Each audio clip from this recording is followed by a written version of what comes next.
Glória a Deus, é muito bom estar na presença do Senhor, aonde a gente estiver. Jesus ele ensina para a gente ter intimidade com Deus, né? Abrir a porta do nosso quarto e ali orar em secreto. E o nosso Pai vai nos recompensar em secreto, né? Quanto mais reunidos, né? Em secreto, Deus nos ouve. Quanto mais na reunião, né, da igreja de Deus. Aleluia. Mas hoje eu trouxe uma mensagem sobre casamento. E é um assunto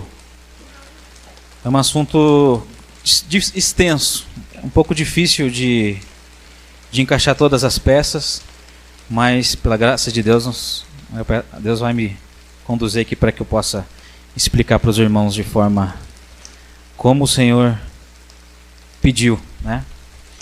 E eu quero ler um texto para a gente introduzir a mensagem, que está lá em Jeremias 31:31. E diz assim: Eis que vem dias, diz o Senhor, em que firmarei uma nova aliança com a casa de Israel e com a casa de Judá. Aqui existe um ponto que se as pessoas elas não conhecem, elas não entendem isso aqui, porque eles vão dizer, essa é uma aliança só com os judeus. Porque Deus está falando, eis que vem dias, em que diz o Senhor, em que farei uma nova aliança com a casa de Israel e com a casa de Judá. Então nesse ponto aqui é necessário a gente entender sobre as duas casas de Israel. Mas em resumo, o que são as duas casas de Israel? Assim como a gente sabe que o cordeiro que foi sacrificado lá no Egito, ele representa Cristo, né? Então uma tipologia, aquele cordeiro representa Cristo. Assim como Abraão, Deus pediu para Abraão sacrificar seu filho, Abraão representa o pai, Isaac representa o filho. Tipologia. Tem uma tipologia.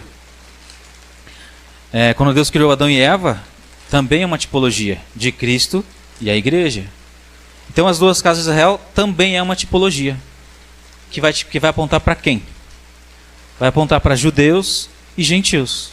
Judeus é quem está lá em Israel hoje, são os judeus. E os gentios são todas as demais nações. Então é um plano que envolve todas as nações. Quando Deus fala que vai fazer, eis que diz o Senhor que firmaria uma nova aliança com a casa de Israel e com a casa de Judá, ele está falando assim, eu vou fazer uma nova aliança com judeus e gentios. Então é isso que a gente tem que ter em mente para a gente entender esse texto aqui. E continuando a leitura, ele diz assim, eu vou fazer uma nova aliança, e não vai ser conforme a aliança que eu fiz com seus pais, no dia em que os tomei pela mão para os tirar da terra do Egito. Então ele não está contando aquela aliança. Ele está falando que aquela aliança, depois daquela ele vai fazer uma nova. E a gente vai ver por que ele vai fazer uma nova. Não conforme a aliança que eu fiz com seus pais, no dia em que os tirei e os tomei pela mão para os tirar da terra do Egito. Porque eles anularam a minha aliança. Olha só. Eles anularam a minha aliança. Não obstante eu os haver desposado. Olha que interessante, essa palavra desposado vai nos levar para onde?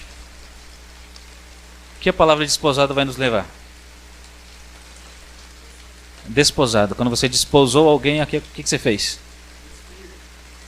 Você casou. Porque o casamento para Deus é deixar pai e mãe, se une com a sua esposa. É um casamento. Então, só que Deus está falando assim, eles anularam a minha aliança. Imagine que você casou com a sua esposa. Você casou com a sua esposa e logo depois sua esposa te traiu. O que acontece? Foi o que aconteceu aqui. Então lá em Êxodo 20, quando Deus deu os 10 mandamentos para o povo de Israel, ali Deus considerou um casamento. Então Deus considerou um casamento, né? E não obstante, logo após, aí Moisés ficou algum tempo no monte e o povo começou a se perder e construiu lá um bezerro de ouro. E adoraram aquele bezerro. Quebrando o mandamento de Deus, que era não criar imagem nem ídolos, né? Então aqui a gente vê que a idolatria para Deus é considerado o quê? Adultério. Então quando você adora outros deuses, se Deus fez uma aliança com você e você vai e adora outros deuses, ele considera isso um adultério. A gente vai ver que o adultério, né, pela lei, alguém que fosse pegado em adultério era apedrejado. Até teve um evento que Jesus, os fariseus tentaram tentaram colocar Jesus à prova, trouxeram uma mulher para ele e disse, ó, ela foi pega em flagrante adultério. A lei nos manda que a gente apedreje ela, né? Aí Jesus diz assim, aquele que não tiver pecado que atire a primeira pedra. O que ele quis dizer com isso? Olha só, com essa mentalidade, a gente sabe que eles estavam em adultério também. Porque eles não estavam cumprindo a lei de Deus. Então eles também estavam em adultério. Eles estavam querendo apedrejar uma mulher por ser adúltera. Você viu como amplia a visão quando você começa a entender essas coisas? O povo em adultério queria apedrejar alguém em adultério. Aí Jesus fala, aquele que não tem pecado que atire a primeira pedra. Ele sabia que eles estavam em adultério porque eles não estavam cumprindo os mandamentos de Deus. Né? Aí continuando a leitura. Porque eles anularam a minha aliança. Não obstante eu as haver desposado, não haver casado com eles, eles anularam a aliança. Diz o Senhor. Só que ele está falando que vai fazer uma nova, porque eles anularam aquela aliança. Mas a gente vai ver que Deus ele perdoou o adultério. Porque senão tinha acabado ali no deserto já. Né? Já tinha acabado ali. Mas Deus ele perdoa, houve consequências. Lá em Êxodo 19 a gente vê que as 12 tribos, Deus queria que fossem 12 tribos das 12 tribos sacerdotais. E apenas com essa transgressão, apenas a linhagem de Arão é que foi sacerdote. E os levitas que continuaram lá no serviço do templo. Né? Mas a vontade de Deus era que as 12 tribos fossem 12 tribos sacerdotais. Porque no Êxodo 19 ele fala isso, no Êxodo 20 ele dá os 10 mandamentos, e o povo anula os mandamentos. E aqueles mandamentos acabaram sendo escritos em pedras. E Moisés vai lá e quebra as pedras, joga elas no chão e quebra, anulando a aliança. Mas ele vai lá e faz novas pedras e Deus perdoa. Aí tem todo o contexto lá que não vou entrar aqui agora. Aí continua lá no verso 33. Porque esta é a aliança que firmarei com a casa de Israel depois daqueles dias. Olha só que interessante. Primeiro ele diz assim, que vem dias em que firmarei uma nova aliança com a casa de Israel e com a casa de Judá. Primeiro ele fala casa de Israel e casa de Judá, separados. Porque eles estavam separados, hoje estão separados. Mas no verso 33 ele diz assim, porque essa é a aliança que firmarei com a casa de Israel. Unificando agora. O plano de Deus é unificar as duas casas em um só corpo. Né? Porque essa aliança que firmarei com a casa de Israel depois daqueles dias. Diz o Senhor, e olha só como ele vai fazer. Aquelas leis que foram parar em pedras, agora ele vai fazer o quê? Ó? Na mente lhes imprimirei as minhas leis, e também no coração lhes inscrevereis. Eu serei o seu Deus, e eles serão o meu povo. Não ensinará jamais a cada um ao seu próximo, como está acontecendo aqui hoje. Ninguém mais vai pregar sobre o Senhor. Porque o texto diz assim, porque todos me conhecerão, desde o menor até o maior deles. Pois perdoarei as suas iniquidades e dos seus pecados jamais me lembrarei. Será que ele está falando só para judeu aqui? Vocês conseguem ver como as duas casas é extremamente importante para se entender alguns assuntos? Para se entender muitos assuntos. Então Deus está fazendo uma nova aliança. E quando que ocorreu essa nova aliança? É o que a gente vai ver hoje. Então a gente viu que as duas casas de Israel é uma tipologia que aponta para judeus e gentios. Então nós, quando fala casa de Israel, nós estamos envolvidos. Ali em Gálatas 3 diz que se vocês são de Cristo, vocês são descendentes de Abraão e herdeiros conforme as promessas. Então se nós somos descendentes de Abraão através de Cristo, nós pertencemos a quem? A Israel. Só que existe uma Israel terrena e uma Israel celestial. Nós estamos pertencendo a uma Israel celestial. Não adianta a gente querer reclamar nossa cidadania lá hoje, lá no Israel. Que apesar de estar em guerra. Ontem fiquei bem triste com a notícia da guerra do Irã bombardeando Israel. A gente vê que tudo isso são sinais de que os tempos estão se findando realmente. Israel é um relógio para as nações. Mateus 24 nos fala, olha para Israel, os sinais. Então a gente vai ver que o povo está atacando. E por que eles estão atacando? Porque eles querem a terra. Por causa das promessas. O Israel terreno, os descendentes de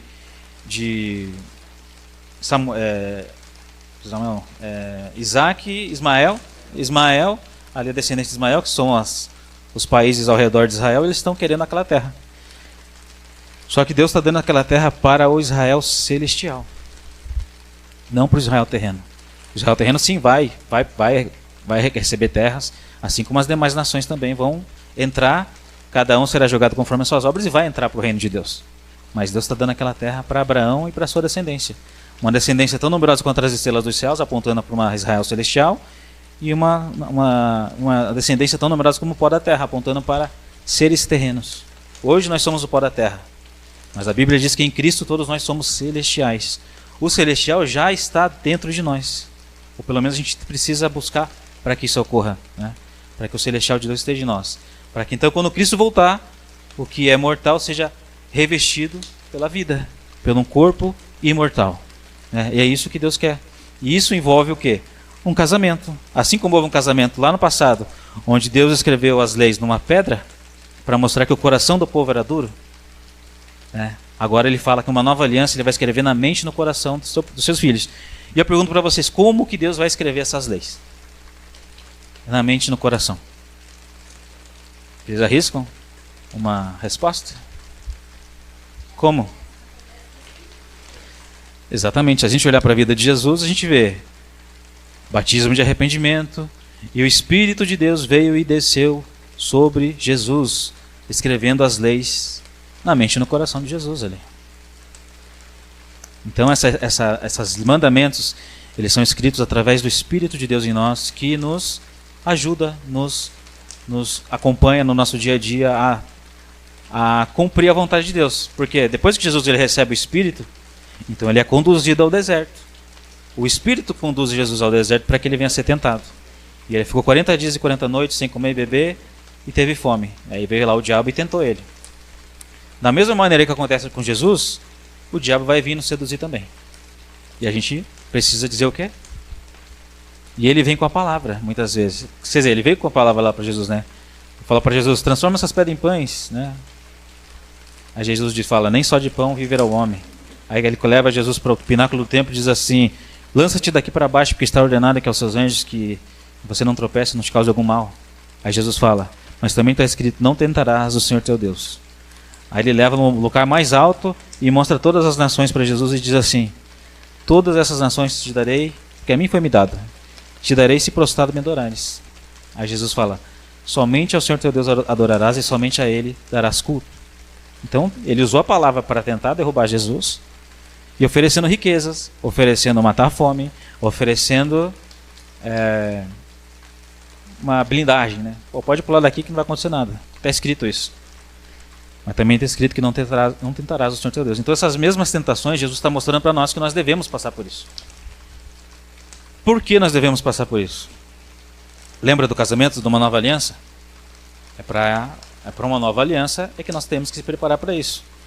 Existe um ponto interessante que eu estava falando esses dias com a ele e com o Lucas, que era sobre por que, por exemplo, se a gente fizesse um experimento, né?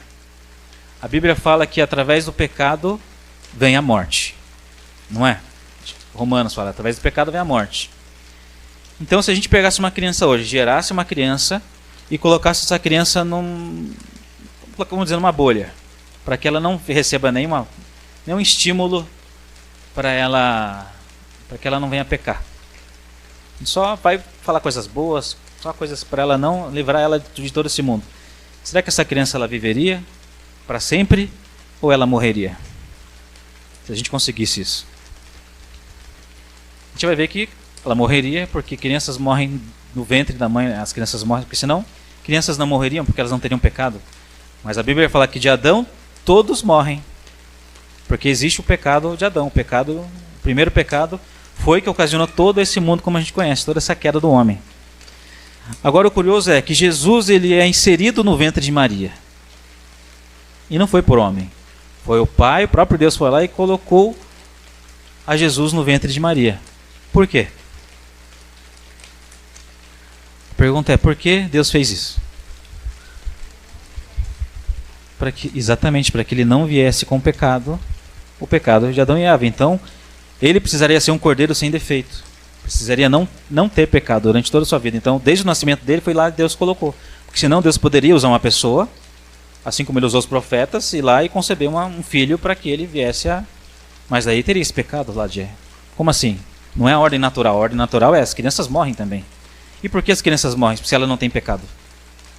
Ela tem o pecado de Adão e Eva. Porque de Adão todos morrem. Mas em Cristo todos vivem. E quando eu digo todos, todos. Maus e bons. Todos vivem. Só que os bons, Deus vai inserir eles no reino. Os maus, vivos, serão lançados no lago de fogo. mas todos vivem em Cristo. O sacrifício de Cristo foi tão perfeito que ele trouxe a vida para todos os homens. Só que, como diz Paulo, primeiro as primícias ressuscita, que é Cristo, e Cristo ele está lá em cima.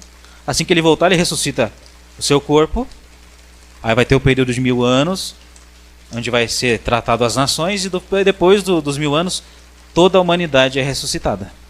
E cada um julgado conforme as suas obras. Se as obras forem boas, entra para o reino de Deus. Se as obras forem más, é lançado vivo no lago de fogo.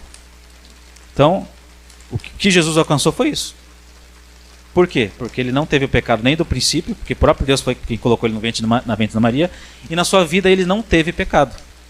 E agora, o que acontece com uma pessoa que não teve pecado se ela morre? O que acontece com uma pessoa que nunca pecou? Nem do ventre, nem na herança dos pais. Houve pecado, na sua vida não teve pecado, e mataram ele. O que acontece com essa pessoa? Qual é a lei de Deus? A lei de Deus funciona. Se tem pecado, tem morte. Jesus não tinha pecado. Então, lá em Atos diz que o inferno ele tinha ânsias em conter Jesus lá dentro. É como se a gente comesse algo estragado e a gente sentisse aquele mal-estar, sabe, de comer algo estragado. Poxa, não desceu legal esse negócio aqui. É Jesus lá no mundo dos mortos. Ele estava lá, mas ele não podia estar lá. E quando ele saiu, ele trouxe consigo a chave da morte e do inferno. E agora ele tem autoridade para colocar e tirar pessoas de lá. A autoridade está na mão dele. Né? Oi.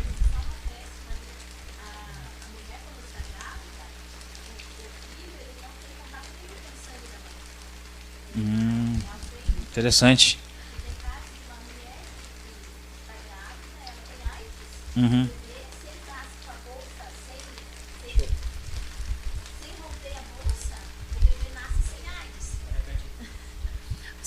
Só dando um acréscimo, que a mulher, quando ela está grávida, o bebê que está sendo gerado dentro dela não tem contato com o sangue da mãe. Então, Jesus ele não tinha contato com o pecado que estava no sangue da mãe. E só com o sangue do pai. É o próprio Deus, então não tinha pecado. Né? Interessante, né? Um fato científico que soma com esse entendimento. Né? Então, a gente vê que Jesus ele não teve pecado. Só que assim como ele não teve pecado, a morte dele nos trouxe o quê? Perdão de pecados. Não foi para isso que Deus amou o mundo de tal maneira que entregou o seu Filho para que todo aquele que nele crê não pereça, mas tenha o quê? A vida eterna. Agora, como a gente alcança essa vida eterna? Jesus, ele é o exemplo. Jesus, ele é o exemplo. Jesus, ele diz para a gente, negue-se a si mesmo, tome a sua cruz e siga-me. E faz o que com a cruz? Jesus, ele fez o que com a cruz dele? A gente tem que fazer o mesmo que ele fez. Carrega a cruz até um local e crucifica o seu eu, crucifica a sua carne. E então você recebe perdão de pecados. E sem pecado, o que acontece com você? O mesmo que aconteceu com Jesus. Né? Na mesma condição dele, ser igual a ele. Né? Pode falar.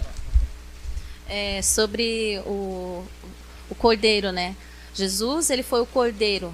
Para que houvesse perdão de pecados, era necessário um cordeiro morrer para que aquele que estivesse entregando, né, fosse perdoado dos pecados. Então, Jesus, então ele foi o cordeiro. E nós também temos que fazer esse sacrifício também, né, em prós uns dos outros e também por amor a Cristo, se entregando a Ele. Cristo é o nosso irmão primogênito que nos mostrou o caminho. A Bíblia usa de várias tipologias, né? Somos irmãos, somos noiva, somos reis, somos sacerdotes, mas tudo aponta para uma coisa só: sermos semelhantes ao nosso Pai. O Filho é semelhante ao Pai e o Filho está dando abertura para que nós venhamos a nos tornar semelhante ao Pai. Que Ele seja o primogênito entre muitos irmãos. Então a gente vê que o objetivo do Evangelho é esse. E para a gente alcançar essa estatura, a gente precisa o quê? Morrer. Se a gente morre, então já não tem mais dívida. Só que essa é uma morte que a gente morre, mas continua vivendo, né? Mas a gente morre para o mundo. A gente morre. A Bíblia fala: se você era grego, você não é mais. Se você era judeu, você não é mais. Agora você faz parte do corpo de Cristo. Só que para permanecer no corpo de Cristo, a gente precisa estar lutando contra o pecado. Né? A gente habita num corpo que clama pelo pecado, que é tentado pelo pecado. Mas a gente precisa lutar contra esse pecado. Para a gente manter a condição de sem pecado, a gente morre. E assim como Jesus, a gente volta à vida, porque se não existe pecado em nós, e só não existe por causa de Jesus, por causa do perdão. É por isso que Jesus diz: eu sou o caminho, a verdade e a vida. Ninguém vai ao Pai se não for por Jesus, porque Ele é o exemplo. Não existe mais ninguém nessa terra que possa conduzir as pessoas à vida eterna. Porque a gente vê que é uma questão natural, o homem morre.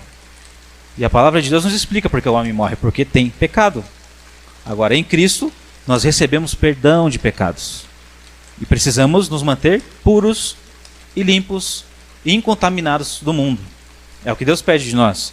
Uma noiva se preparando para um casamento. Mas a gente vai ver que esse casamento, a gente vai dar uma olhada no casamento lá do passado, como foi que Jesus fez. Né? Como foi que... Foi Jesus quem casou com o povo de Israel lá.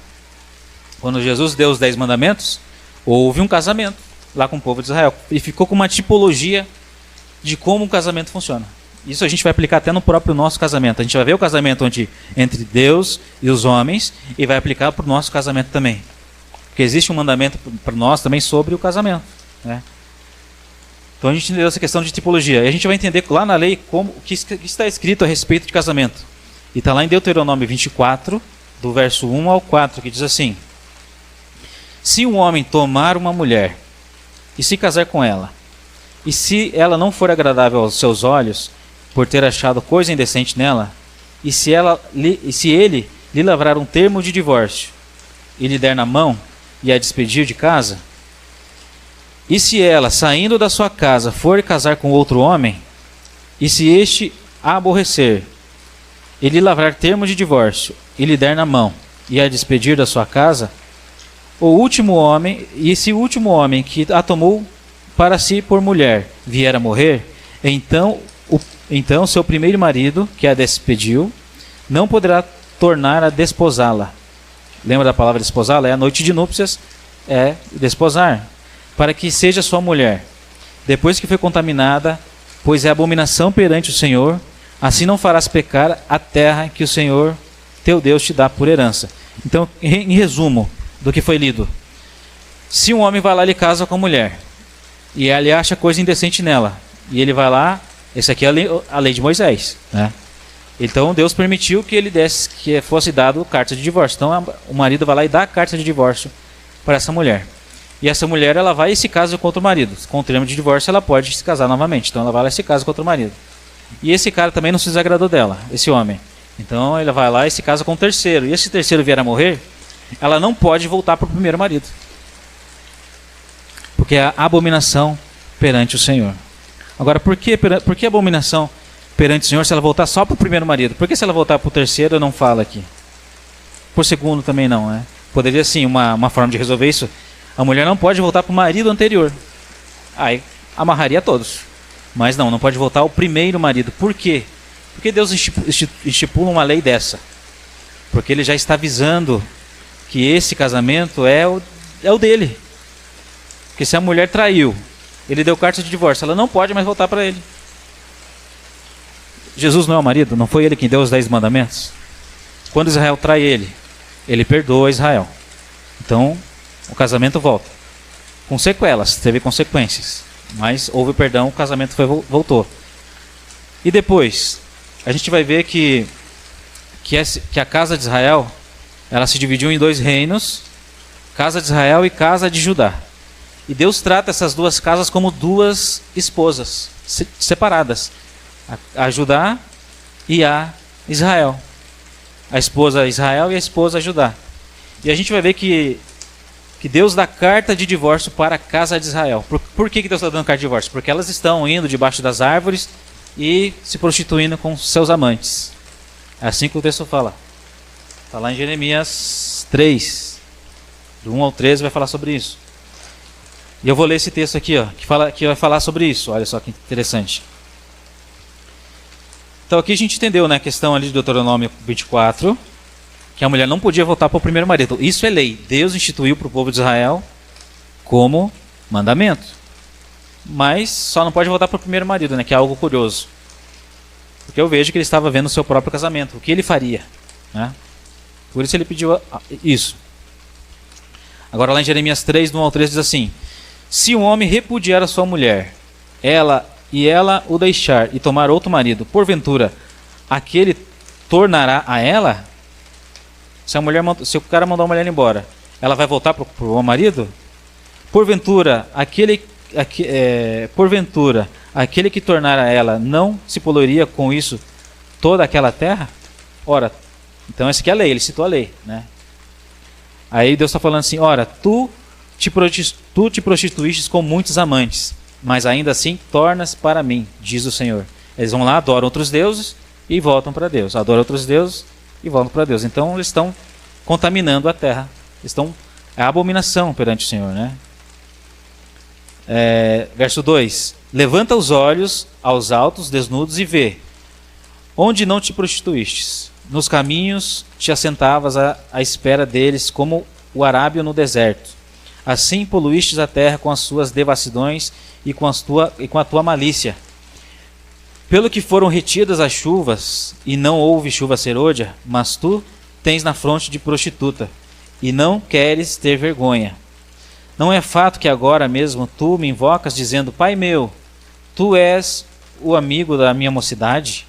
Conservarás para sempre a tua ira? O povo está clamando para Deus, né?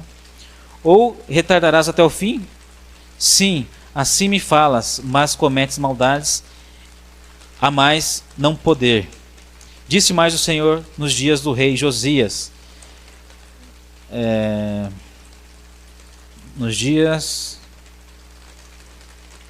Disse mais o Senhor nos dias do rei Josias, verso 6. Viste que fez a pérfida Israel? Foi a todo monte, de alto a baixo, de toda árvore frondosa, e se deu ali a toda a prostituição. E depois dela ter feito isso, eu pensei que ela voltaria para mim, porque ela sempre voltava, né? Ela voltaria para mim. Mas não voltou. A sua pérfida irmã Judá viu isto. Quando por causa de tudo isso, por ter cometido adultério, eu despedi a pérfida Israel e lhe dei carta de divórcio. Olha só, Deus dando carta de divórcio, aplicando a lei, ele achou coisa impura na mulher. Jeremias 3, do 1 ao 13. Esse aqui é o verso 7. Aqui no verso 6, né? Viste que fez a pérfida Israel, foi a todo monte de alto a baixo, de toda árvore frondosa, e se deu ali a toda a prostituição. E depois de ter feito tudo isso, no verso 7, pensei que ela voltaria para mim, mas não voltou. A sua pérfida irmã Judá viu isto. Ela viu isto. Quando por causa de tudo isso, por ter cometido adultério, eu despedi a pérfida Israel e dei carta de divórcio. Então, Deus tratou agora os dois reinos como duas mulheres. A casa de Israel, que são as 10 tribos, e a casa de Judá, que são 2 tribos. Então ele deu carta de divórcio para uma mulher, porque ele havia uma impureza nela. Ele já tinha visto, mas ele estava perdoando. Mas agora ele deu carta de divórcio. Ele estava perdoando. Mas chegou o ponto que ela não voltou mais, então ele deu carta de divórcio para ela. Então ele deu carta de divórcio para ela. Então o que? Se casou, acabou o casamento. E essa casa de Israel são os samaritanos. Lembra da mulher samaritana? João 4 fala da mulher samaritana. Que Jesus fala, olha só que curioso, unindo as histórias aqui, né? A casa de Israel, ela é representada pela mulher samaritana. Porque Samaria é a capital do reino do norte. Samaria, é das 10 tribos, é a capital lá. Os judeus têm a capital deles ali, que tem o templo ali, e o norte. Então os judeus não se davam com os samaritanos. Por que eles não se davam? Porque eles eram, imagine uma família, naquela época era comum, né? Você ter 2 esposas. Você tinha uma esposa que traiu o marido, o que vocês vão pensar dela? Pô, sai pra lá, coisa. Essa rejeição que eles tinham, exatamente, essa rejeição que eles tinham lá com a casa de Israel. Aí Jesus vai lá e pede água para essa mulher samaritana, e a mulher fala: como pode, sendo tu judeu, pede água para uma mulher samaritana? Você não sabe que os judeus não falam com os samaritanos? Por que não falam? Por causa de todo esse contexto que eu estou apresentando para vocês aqui. Porque Deus deu carta de divórcio para a casa de Israel e perdoou a pérfida Judá. Manteve a aliança porque precisaria vir a Cristo para cumprir os planos dele. Ele foi lá, ele teve paciência e perdoou ali a casa de Judá, né? E aí ele fala assim, ó, você teve 5 maridos e o que você tem agora não é seu marido. Aí a mulher samaritana fala assim, veja que as profetas, os nossos pais adoravam nesse monte, né? E aí começa a falar lá do contexto que a gente já conhece, né? Mas olha que curioso, Jesus disse, você teve 5 maridos e o que você tem agora não é seu marido. E quem é que está se apresentando para ela?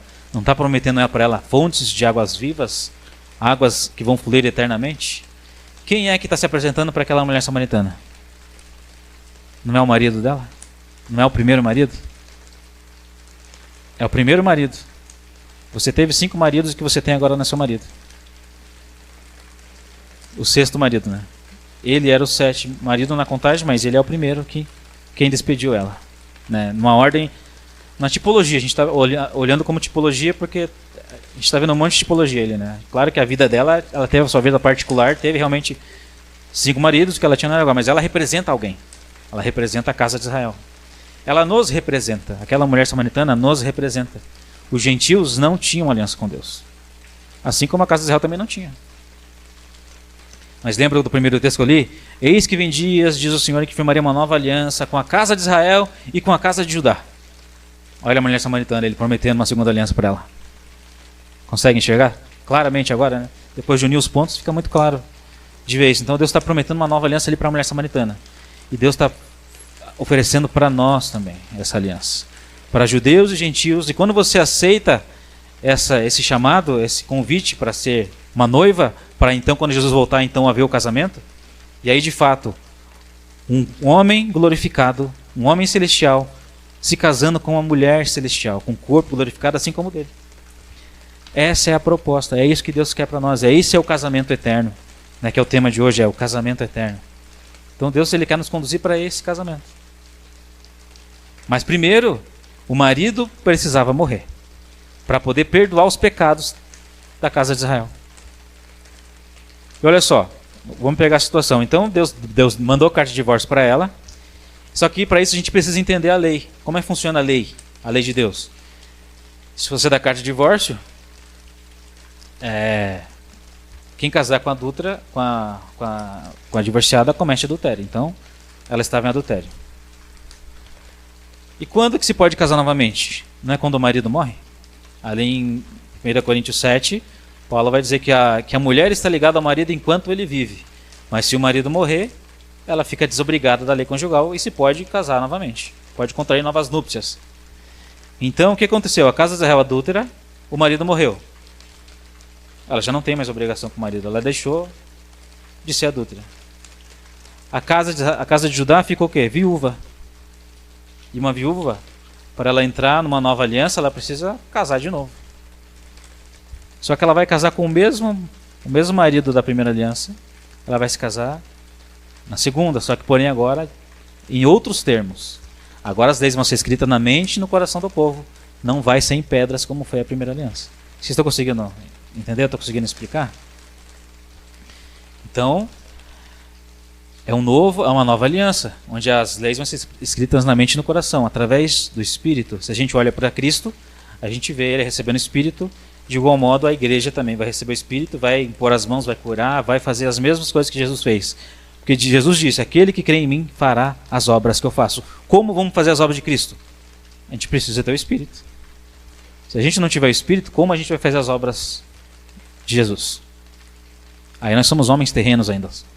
Homens terrenos, ao impor as mãos, não sei se acontece muita coisa, mas quando um homem cheio do Espírito de Deus impõe as mãos, ali a cura, ali há sinais, há milagres, porque o próprio Deus é quem está em nós e agindo através de nós, né?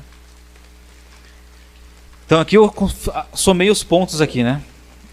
Voltando para o assunto, lá Jeremias 3, Deus tratando as duas casas como duas mulheres, deu carta de divórcio para a casa de Israel, a gente uniu então com a mulher samaritana, que é a representação ali, ele está chamando ela de volta para uma nova aliança.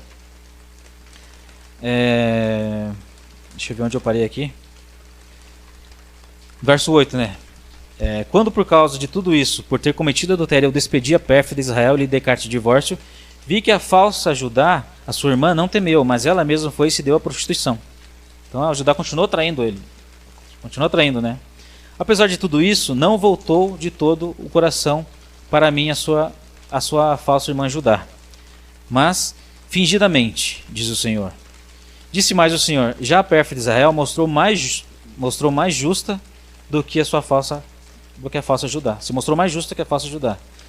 Vai, pois, e apregou essas palavras para o lado do norte, e dize: volta, ó pérfida Israel, diz o Senhor, e não farei cair a minha ira sobre ti, porque eu sou compassivo, diz o Senhor, e não manterei para sempre a minha ira.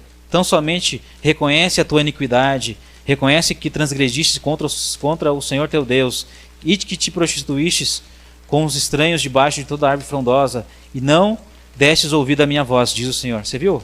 Vai ao norte e manda essas mensagens. Quem foi ao norte e começou a pregar essa mensagem? Não, teve os profetas, mas os profetas por um tempo desistiram, né? Mas Jesus, ele foi ao norte. Ele e os seus discípulos, ele foi ao norte e começou a pregar: ei, casa de Israel, volta para mim. Não, você entendeu? A única mulher samaritana. Jesus vai lá no norte agora e está chamando a casa de Israel de volta. Viu que interessante, que bonita essa conexão? Então Jesus está indo lá e convidando a casa de Israel para voltar de volta. Aí, verso 14, ele fala assim, olha só a condição que Jesus dá. Ele está falando assim, para ir lá, né, pregar, só que ele quer o que ele quer da casa de Israel? Ele quer que apenas reconheça que você transgrediu, se arrependa. João Batista não começa a pregar sobre arrependimento? Arrependei-vos porque é chegado o reino de Deus. Olha as mensagens se unindo. Arrependimento. Se arrependa dos seus erros, se arrependa dos seus maus caminhos e aceite se casar com Cristo. Você quer que... Se eu perguntasse para vocês aqui agora, quem quer viver para sempre? Todo mundo vai. Se eu sair na rua ali, quem quer viver para sempre? Acho que todo mundo vai. A não ser aquela pessoa que está triste, com depressão, talvez ela fale: não, eu não quero.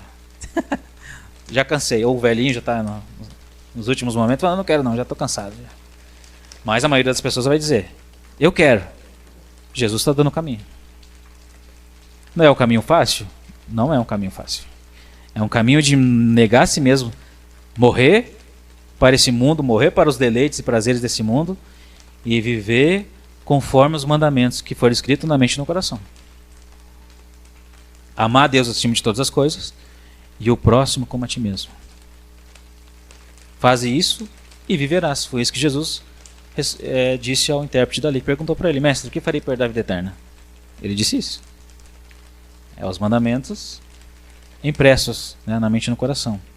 Aí continuando o texto ali de Jeremias, do 14 ao 18, diz assim: convertei-vos, ó filhos rebeldes, diz o Senhor. A mensagem de arrependimento. Porque eu sou o vosso esposo e vos tomarei um de cada cidade, um de cada família, e vos levarei a Sião. O que vai acontecer em Sião?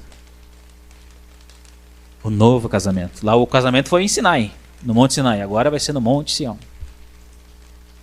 E ele está chamando, pregando: vou pegar um de cada cidade, vou pegar 2 de família.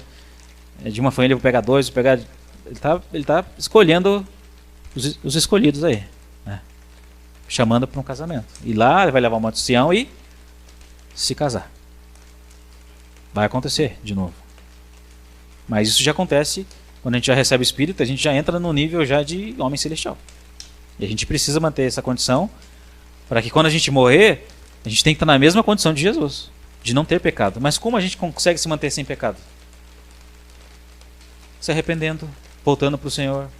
Senhor, me perdoa, me ajuda a vencer a minha carne, me ajuda a controlar a minha ira, me ajuda a ser melhor a cada dia, me ajuda a ser parecido contigo, né? Que as pessoas vejam isso em mim.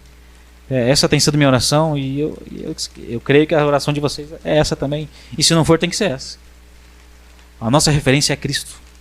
Eu não posso olhar para a vida do meu irmão e medir a minha vida pela vida dele. Não, a gente já tem uma referência. Claro que nós devemos dar bom testemunho, mas a referência é Cristo. É para Ele que nós devemos olhar, né? Ele é a nossa medida que a gente olha. Será que eu estou na mesma estatura? Né? É para Ele. Então ele diz que vai levar para Sião. Dar-vos-ei pastores, verso 15, Dar-vos-ei pastores segundo o meu coração, que vos apacente com conhecimento e com inteligência. Sucederá que, quando vos multiplicardes e vos tornares fecundos na terra, então, diz o Senhor, nunca mais se exclamará a arca da aliança do Senhor, ela não lhes virá à mente. Não se lembrarão dela, nem sentirão falta. E não se fará outra. Naquele tempo chamarão Jerusalém de trono do Senhor. Nela se reunirão todas as nações, em nome do Senhor, e já não andarão segundo a dureza do seu coração maligno. Naqueles dias andará a casa de Judá com a casa de Israel, e virão juntas na terra do norte, a terra que dei de herança a vossos pais. Então ele está levando por um dia lá na frente. Ele vai pegar todas essas pessoas que se espalharam pelas terras. Qual é o plano das duas casas? Aquelas 10 tribos se espalharam entre as nações. E agora Deus está pegando de volta. Ó. 2 de cada família, um dali, um de cada cidade. E está chamando para se casar lá em Sião. Só que essas pessoas vão governar com Cristo. Com a mesma imagem e semelhança de Cristo. Mesmo corpo glorificado. Mas vão existir homens terrenos que vão subir também para adorar o Senhor. Esse é o milênio. Aqui o texto está dizendo, né? Você viu que interessante? Então, a primeira aliança é um casamento. Houve um adultério. Quando eles adoraram o bezerro de ouro, houve um adultério, então o casamento é anulado. Então, se a gente olhar para o casamento de Cristo com o povo de Israel, que era Jesus quem estava se casando ali, a gente pode olhar para o nosso casamento também e usar como medida, não é? Então, se a gente se casa com alguém e aquela pessoa adultera, o que acontece? Eu posso mandar embora assim como Deus mandou embora. Ou eu perdoo, tenho misericórdia dela e perdoo, né? Tento ver se ela houve um arrependimento genuíno. A vontade de Deus é que a gente perdoe. Né? Ele mostrou quantas vezes ele não perdoou. Perguntaram para Jesus, mestre, quantas vezes nós devemos perdoar? 70 vezes 7. 490 vezes. 70 vezes 7. Isso vai levar para algo profético, que são 70 semanas, que vai mostrar o perdão de pecados, onde Jesus vai dar o perdão de pecados para a sua igreja, para a igreja, para a sua esposa. Então, quanto Deus quer misericórdia a nós. Houve traição? Tenta a reconciliação. Tenta ver se houve um arrependimento genuíno. Agora, se não houve, vai e vem toda hora. Ó. Assim como o meu Senhor fez, eu estou fazendo também. Né? Como é que é? 490. 490 anos. 70 vezes 7. 70 vezes 7. Não. Não, pera aí. Vamos fazer a conta. Eu sei que dá 490 anos. 70 vezes 7. É 490. Eu lembro de cabeça, né, que eu tinha. Então vai levar a gente para 70 semanas, né? E depois das 70 semanas o cumprimento é trazer perdão de pecados, né? Não, eu sabia de cabeça, eu não fiz a conta agora também. Eu sabia porque era. Eu sei porque é, entendeu? Porque eu já vi já. 70 vezes 7. Por dia? É.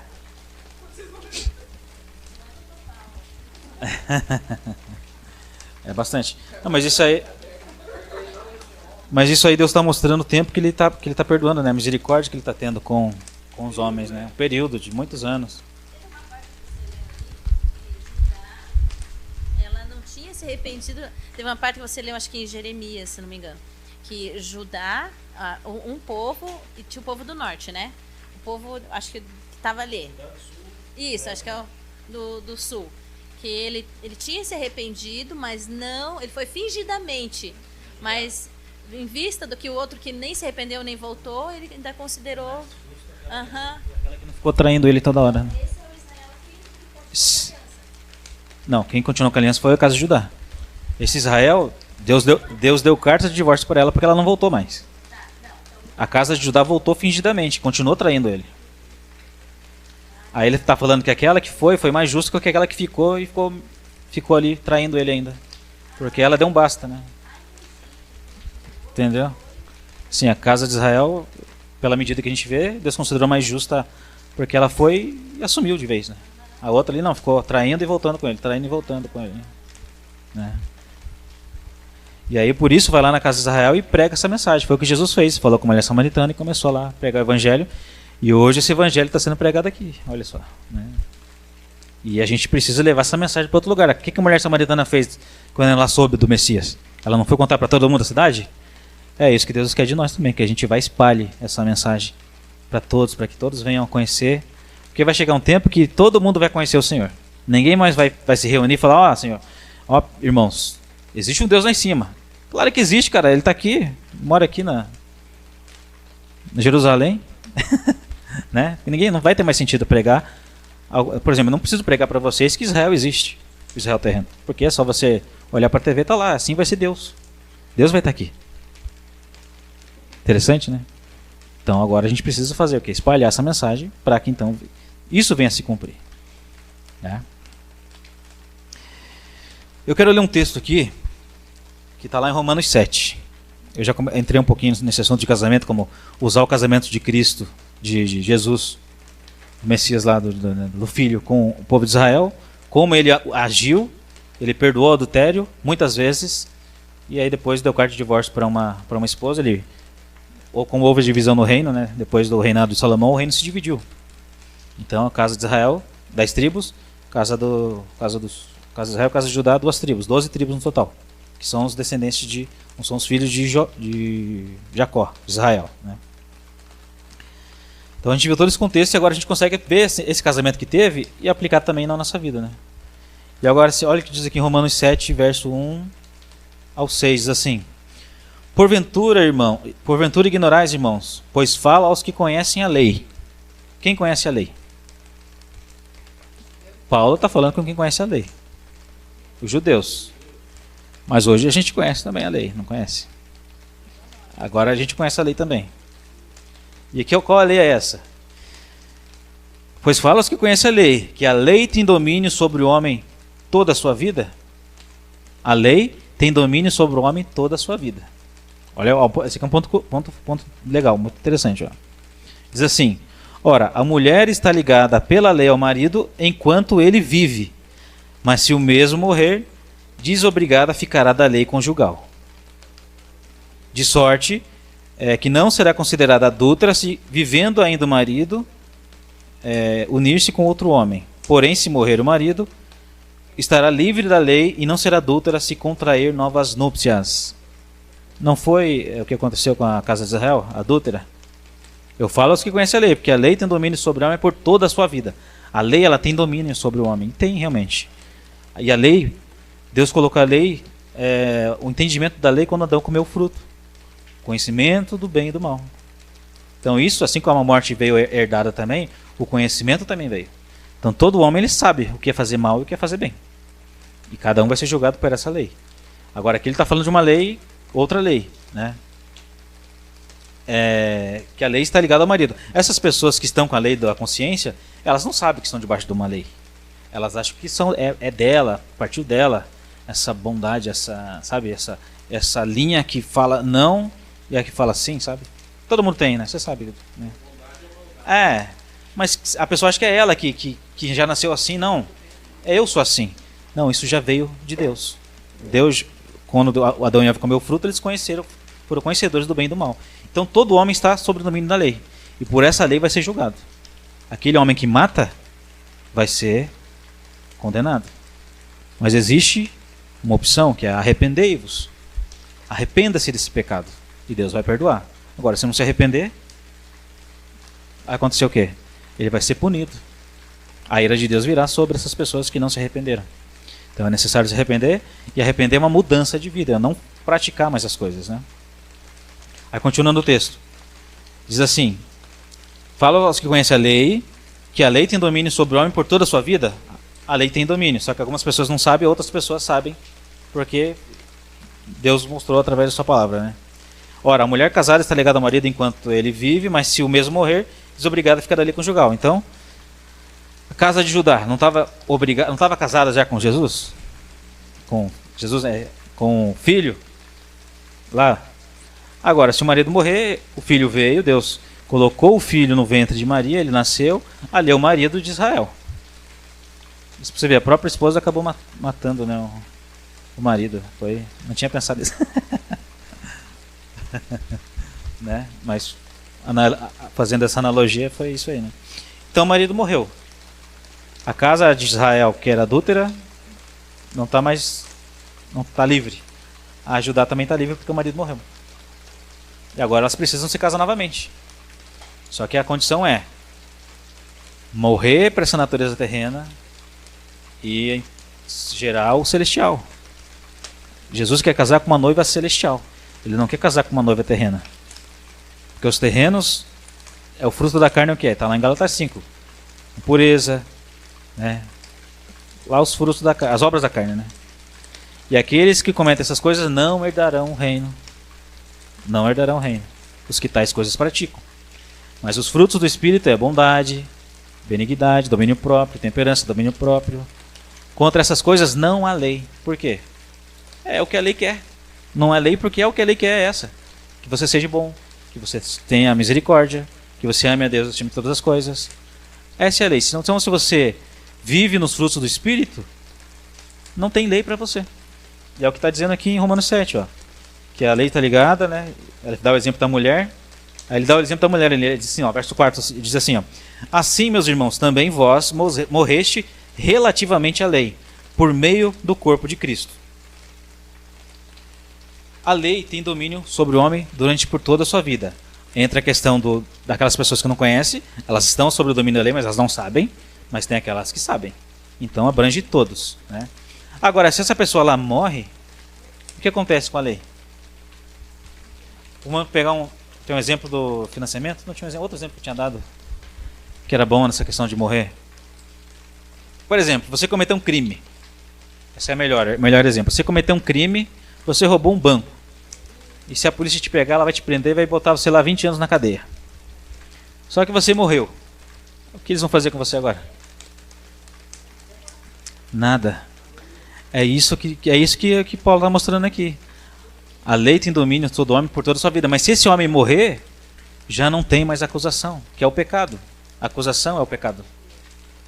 Então, se a gente já não tem pecado, nós viveremos assim como Jesus. Ele vai voltar, vai ressuscitar aqueles que se mantiveram limpos, né? Sem pecados, e vai receber um corpo igual dele, porque seguiu os passos dele. Então, mata o homem terreno e gera o homem celestial. Deus entrega o seu espírito, as leis vêm junto, você começa então a ser um cumpridor da lei, não um transgressor da lei. Porque as leis do espírito é as leis que Deus quer que a gente cumpra, né? Bondade. Deus não é bom? Então Ele quer que você seja bom. Deus, Ele mente? Então Ele não quer que você minta, né? São parâmetros, são isso, né? Tem um exemplo muito bom que é: se a gente aplicasse as leis de Deus hoje, se o homem resolvesse aplicar a lei de Deus, o não adulterar, vamos dizer, não, todo mundo vai cumprir essa lei, não adulterar, já traria um pouco de mudança, né? Os homens ficariam, as mulheres ficariam mais tranquilas, porque não, eu sei que ele não vai me trair, pelo menos isso, né? Agora, se a gente pegasse um outro mandamento, não mentir, pô, ninguém mais vai mentir, os políticos já estavam perdidos já, né? Eu tenho que falar a verdade, ó, a gente não vai fazer nada, a gente quer que vocês votem na gente mesmo assim. Eu tenho que falar a verdade. Ninguém mais vai mentir, já mudaria o mundo também. Já mudaria o mundo, um pouquinho. Não adultério, também ninguém mente. Agora ninguém rouba. O mundo já seria outro. Opa, agora eu posso andar com corrente de ouro na rua? Estou ali ostentando. Mas ninguém vai me roubar, porque todo mundo agora resolveu obedecer ao Deus lá do céu. Ninguém mais rouba. O mundo já seria outro. Já estaria num localzinho bem maneiro já, né? Agora, vamos colocar mais um mandamento. De amar o próximo como a ti mesmo. Não roubar, não matar. Pronto, já estamos no paraíso. O homem vive pouco tempo ainda. O homem tem vários deuses, todas as religiões que a gente vê aí. Mas o não matar, o homem resolveu praticar o não matar. Cara, já estamos no paraíso. Tem doença, tem. As crianças morrem ainda, mas ninguém mata, ninguém rouba. Olha só a transformação. Fazendo essa analogia, a gente consegue ver a perfeição da lei de Deus. Porque os 10 mandamentos são tão importantes, né? Agora, já pensou os 10 sendo cumpridos? O que vai acontecer? É o paraíso, é o Éden. A terra vai frutificar, a maldição já não vai mais ter na terra, porque estão obedecendo. A gente vai ver que a palavra de Deus, sempre que o povo desobedece, Deus não manda chuva. Então a terra sofre, né? Mas se obedece, Deus manda chuva. Aí, vamos voltar lá para Romanos 7, verso 4. Assim, meus irmãos, também vós morrestes relativamente à lei por meio do corpo de Cristo, para pertencerdes a outros, a saber, aquele que ressuscitou dentre os mortos, a fim de que frutifiquemos para Deus. Então a gente morreu relativamente por meio do corpo de Cristo. Cristo não deu uma cruz para a gente? A gente não se crucificou igual ele fez? Claro que não é no literal, mas é no sentido de que você vai abandonar as paixões da carne. Você vai abandonar como você vivia e vai passar a ser um cumpridor dos mandamentos de Deus. Amar a Deus acima de todas as coisas e o próximo como a ti mesmo. Porque, verso 5, porque quando vivíamos segundo a carne, as paixões pecaminosas postas em realce pela lei operavam em nossos membros a fim de frutificarem para a morte. Então, quando a gente vivia daquele jeito, nosso caminho era morte. Mas agora, por meio do corpo de Cristo, a gente morreu e recebeu o quê? Perdão de pecados. E se não tem pecado, não tem morte. Matemática, 1 mais 2, 1 mais 1, 2, né? 1 mais 2, 3. É matemática. Aí diz assim, verso 6, porém agora, libertos da lei, estamos mortos para aquilo que estávamos sujeitos. A lei não estava dizendo que a gente ia morrer porque a gente tinha pecado? Agora a gente morreu, agora a lei já não tem mais nada. A gente não deve mais nada para a lei. Mas a gente precisa morrer. Por isso Jesus fala para Nicodemos, necessário é nascer de novo. Aquele que não nascer da água e do Espírito não pode ver o reino. O que Jesus está falando?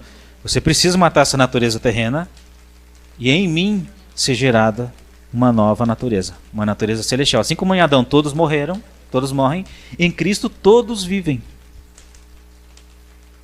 Só que para a gente alcançar o mesmo nível de Jesus, a gente precisa andar com os passos dele.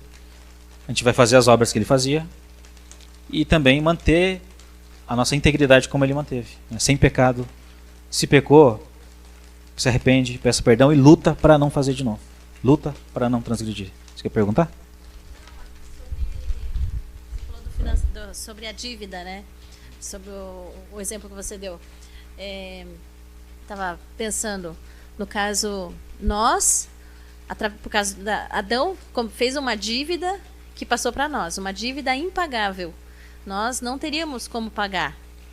E Jesus veio e pagou essa dívida, fazendo com que a gente ficasse livre, não tivesse mais o cobrador não ia vir cobrar mais a gente, porque a dívida foi paga. É exatamente isso. E com isso, Deus tinha dado o domínio para Adão e para Eva da terra, e com isso eles perderam o domínio ficou na mão do diabo. E por isso que quando o diabo levou a Jesus no monte, no monte mais alto lá e apresentou todas as nações, tudo isso te darei se prostrar e me adorarás, porque a mim foi entregue. Jesus não falou que você está mentiroso, se não é seu não. Porque foi entregue. Por isso que a gente vê essa maldade como a gente vê hoje, porque o diabo está controlando o mundo aí. Mas a gente vai ver que Jesus vai voltar e vai ter uma batalha, onde o diabo vai ser preso e aí a terra vai estar em paz, né? Que é o período do milênio. E aí o domínio vai ser entregue para os filhos dos santos do Altíssimo, né? Que é Jesus e a nós, aqueles que permanecermos fiéis. Porque é necessário permanecer fiel, né? Para que a gente venha então receber uma vida eterna, né? Glória a Deus. Olha só, verso 6. Agora, pois, libertos da lei, estamos mortos para aquilo que estávamos sujeitos, né? A dívida do pecado estava em nós. Agora, em Cristo, nós recebemos perdão de pecados. De modo que servimos em novidade de espírito e não na caducidade da letra. Olha só. Se você cometer um crime, vamos dizer que você roubou, você seria preso por 30 anos. Você morreu, você já não vai mais ser preso. Porque não tem como prender alguém que já morreu. Assim também a dívida do pecado, se a gente morre, ela já não existe mais. Mas se você volta a transgredir, o que acontece? O alerta vermelho começa só de novo, ó. Né? O que é necessário? Se arrepender, voltar aos pés do Senhor. Senhor, me perdoa, o Senhor sabe como é difícil estar nessa carne. E ali em Hebreus fala que nós temos um sumo sacerdote que se compadece das nossas fraquezas. Mas é necessário a gente lutar. A gente não pode viver no pecado deliberadamente. Porque senão vai vir um endurecimento. E quando a gente mal vê, a gente perceber, a gente já está, Deus já endureceu nosso coração, que a gente vê que acontece, o endurecimento do coração, e a gente vai aprovar as coisas reprováveis. E já não tem mais como a gente ser salvos. Porque uma vez a gente conheceu, foi iluminado, não tem como trazer de volta o arrependimento se a pessoa ela quis voltar para a lama. Né? Tem vários textos que mostram isso. Né? Então aqui a gente entendeu, né? É necessário morrer. Lucas 9, 3, verso 12. Diz assim. Lucas 9, 3 a 12. Dizia a todos: se alguém quiser vir após mim, negue-se a si mesmo, a si mesmo se negue, dia a dia tome a sua cruz e siga-me. Pois quem quiser salvar a sua vida, perdê-la. E quem perder a sua vida por minha causa, esse a salvará. O que Jesus está dizendo? Quem quiser me seguir, vai perder a sua vida. A vida terrena. A vida dos deleites, a vida de você viver do jeito que você quer, você vai perder. A vida de cumprir, de amar o próximo, a Deus acima de todas as coisas, você mata a sua natureza terrena dessa forma. E você vai perder a sua vida, mas Deus está te dando uma vida eterna. Parece algo ruim, né? Parece algo pesado. Eu, muitas vezes, quando eu ouvi essa mensagem, eu vi, nossa, mas que pesado isso. Jesus quer que a gente morra para ter a vida. Mas você consegue ver agora? Algo transitório, algo que em breve nós não estaremos mais aqui, talvez, né? Daqui 50 anos, talvez, a gente não esteja mais aqui. Ou se tiver, vai estar bem velho já. Né? E acabou. Agora Jesus está oferecendo um rio de águas vivas. Fontes, você nunca mais vai ter sede, você nunca mais vai ter fome, você não vai mais ter sentir frio. E vai ser feliz. É essa vida que Jesus está apresentando para a gente. Só que a gente precisa corresponder a Ele. Corresponder a Ele através de atitudes. Né? Mostrar para Ele que nós queremos essa vida eterna. Nós vamos te seguir. Né?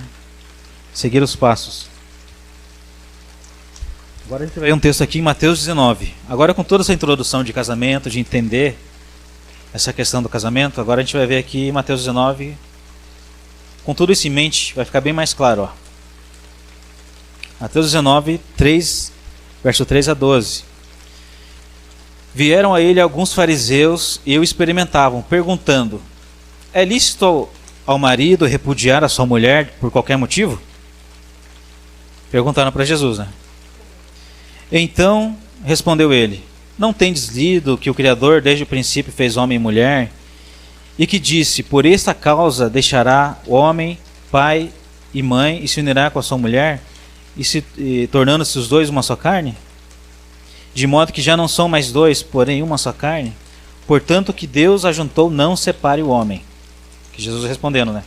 Replicaram-lhe: então, se essa é a lei, que Deus quer que a gente faça isso, então por que Moisés deu carta de divórcio? Aí vai dizer assim, ó, verso 7. Replicando-lhe: por que mandou então Moisés dar carta de divórcio e repudiar, se não é nessa vontade de Deus?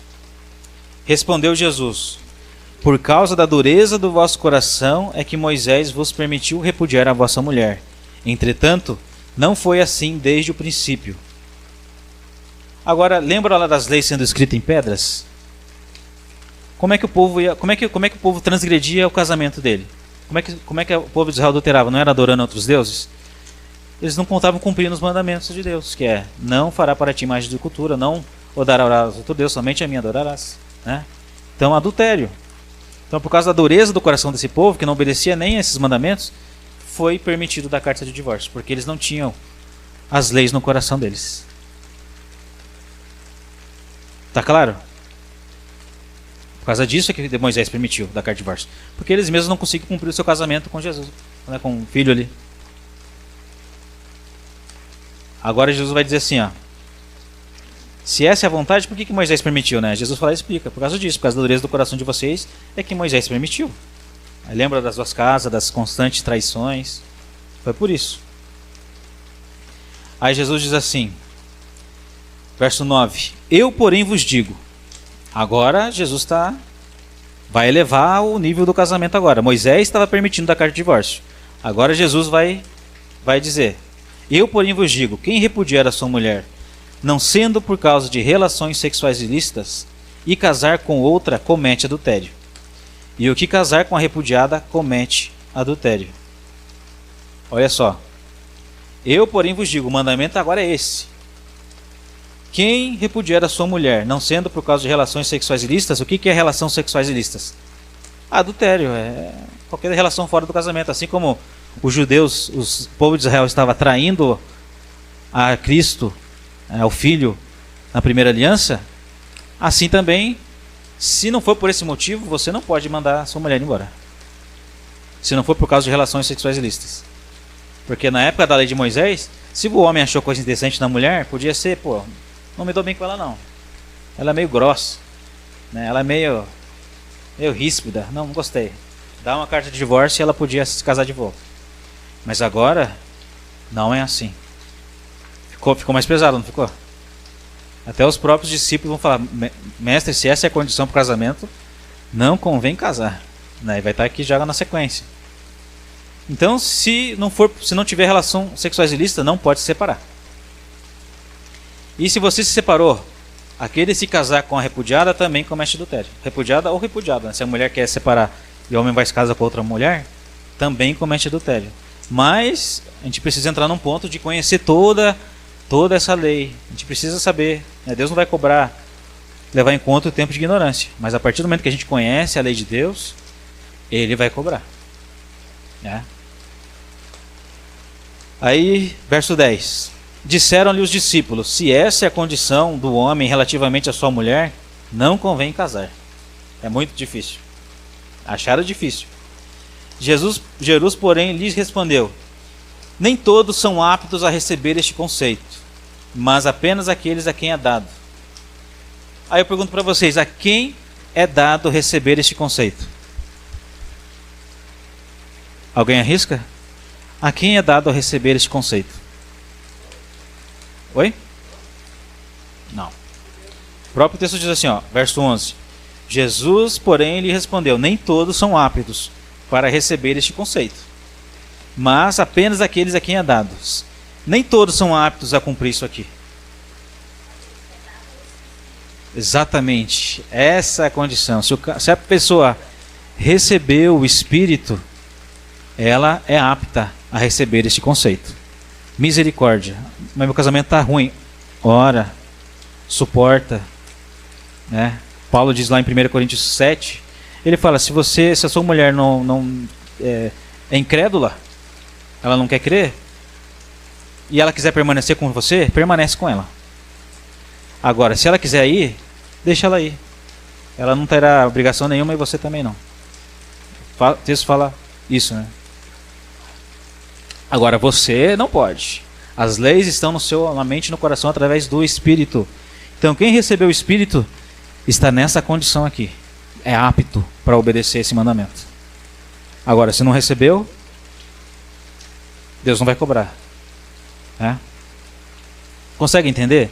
Você viu, eu trouxe toda essa construção para explicar esse ponto aqui, que é o mais difícil. Porque parece pesado. Como assim é pesado? E eu também achei pesado. Acho que todo mundo acha pesado. Até os discípulos acharam pesado. Se essa é a condição para o casamento, não convém casar. Mas a gente viu. Eu perdi minhas coisas aqui.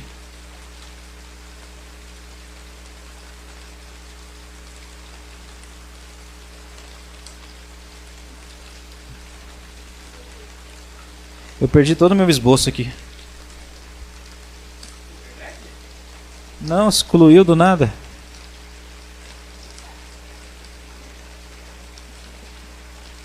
Ah, acho que deu uma panezinha aqui, voltou. Tá, a gente tava lá em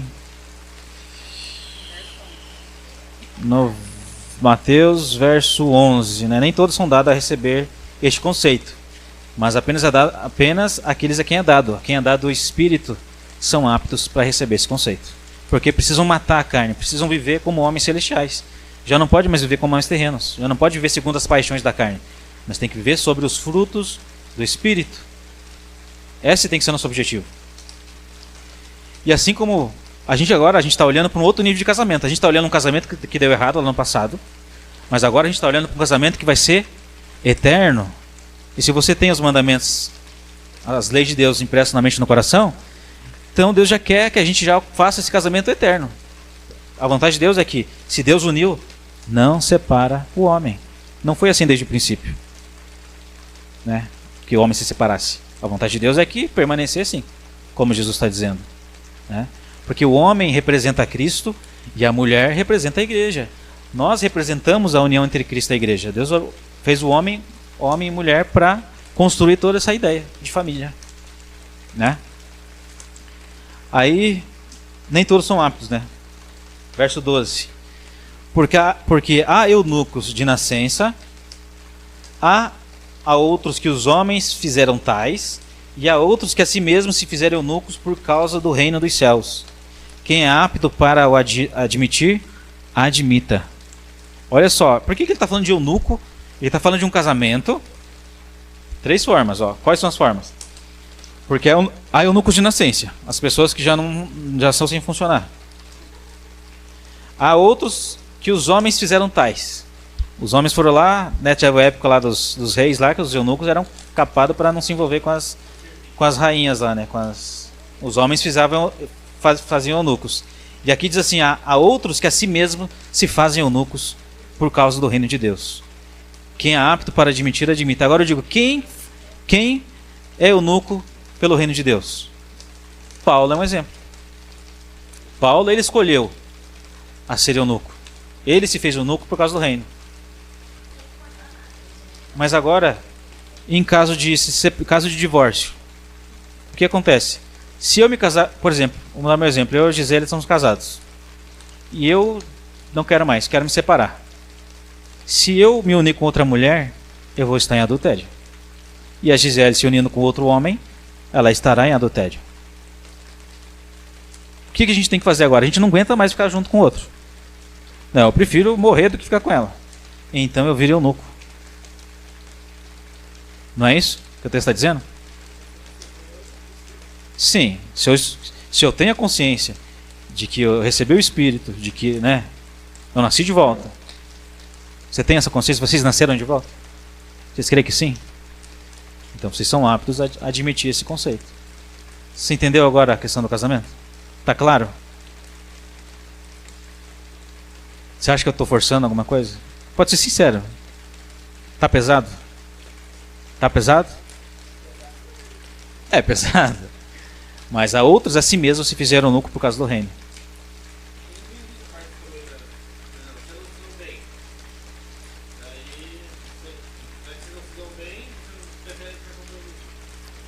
É, porque assim, Jesus fala assim, olha só o que Jesus fala. Eu, porém, vos digo. Não poderia casar de volta. Mas aí entra a questão de nós dois, entra a condição de nós dois conhecermos, recebido o Espírito, nós dois. Agora, se ela for uma incrédula e ela quiser permanecer comigo, eu não posso mandar ela embora. Eu conheci a Cristo. Isso está em 1 Coríntios 7. Eu conheci ela. Eu conheci, na verdade, estava nós todo mundo. Eu conheci o Evangelho, me converti, nasci de volta. Só que a minha esposa não conheceu. E ela não quer se conhecer, ela não quer saber disso. Então, se ela quiser, você quer permanecer comigo? Ela fala, eu quero. Mesmo você sendo esse crente chato, eu quero estar com você. Não, mas é mais ou menos assim que a pessoa vai falar, né? Mesmo você sendo esse cara chato aí, querendo se reunir com esses dois aí, ficar gritando aí. Eu quero ficar com você mesmo assim. A mulher também. Olha só, Jesus fala assim, eu porém vos digo, quem dá carta de divórcio para sua esposa não sendo por causa de relações sexuais ilícitas e casar com outra comete adultério. E quem casar com a repudiada comete adultério. Então se eu e a Gisele, como exemplo, né, a gente se separou, a gente conhece as leis, a gente crê que a gente recebeu o Espírito. Então a gente precisa se manter eunuco por causa do reino. Porque se eu me casar com outra, eu vou estar em adultério. Só que qual é a vontade de Deus para nós dois? Que a gente se acerte. Se eu e ela for a gente se perdoar, a gente volta de volta. E aquela aflição da carne que vai atacar a gente, com certeza, a gente dá jeito. A gente dá jeito. Pois é, mas você conhecedor da lei, pois é, você sendo conhecedor da lei, o que acontece com você? Aí você se põe em condenação. Você não é mais inocente. Agora, aquelas pessoas que não sabiam disso, são incrédulos, não são aptos para receber esse conceito. As nações mesmo não são aptos para receber esse conceito.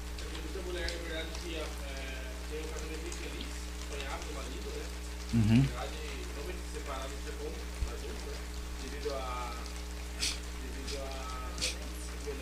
Sim. Sim. Mas desse motivo dela. Não é nem por causa do rei, né? Porque ela mesma não quer, né? Né? Ela mesma se fez eunuca. Ela mesma se fez eunuca porque ela quis, né? Sim. Mas outros assim mesmo se fizeram eunuco. Paulo foi um exemplo de ficar solteiro, né? É mais difícil. Você não está amando o próximo como a ti mesmo, você está adulterando já os mandamentos, né?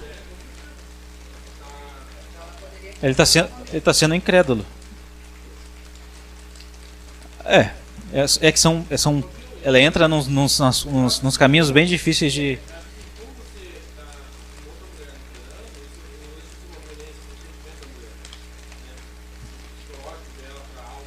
Aham. Sim.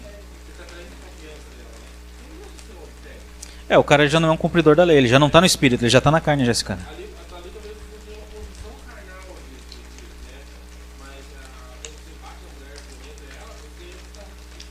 Sim, o marido que bate na esposa, esse cara está na carne, ele já não está sendo um cumpridor da lei, ele está sendo. Agora esse cara conhece? Ele está desobedecendo porque ele quer? Aí tem aquela questão de 1 Coríntios 5, né? Se alguém se dizendo irmão for impuro, avarento, maldizente, com esse tal nem ainda com mais. Né?